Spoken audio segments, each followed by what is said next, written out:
তো একজন রিকোয়েস্ট করলাম মাকে নিয়ে একটা গান শোনাইতে, তো এখন আমি আমার মা এবং সকলের মাকে উদ্দেশ্য কইরা একটা ছোট্ট গান বানাইছি, তো এটাই এখন তোমাদের শোনাবো। আর মাকে নিয়ে গান গাইতেছি, সবাই গানটা শেয়ার করে দিবা।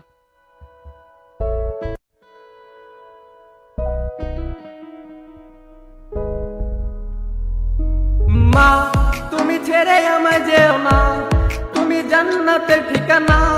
যারা মাকে কষ্ট দাও জান্নাত পাবে না। তুমি ছেড়ে আমায় যেও না, তুমি জান্নাতের ঠিকানা। যারা মাকে কষ্ট দাও জান্নাত পাবে না। ওগো মা, তুমি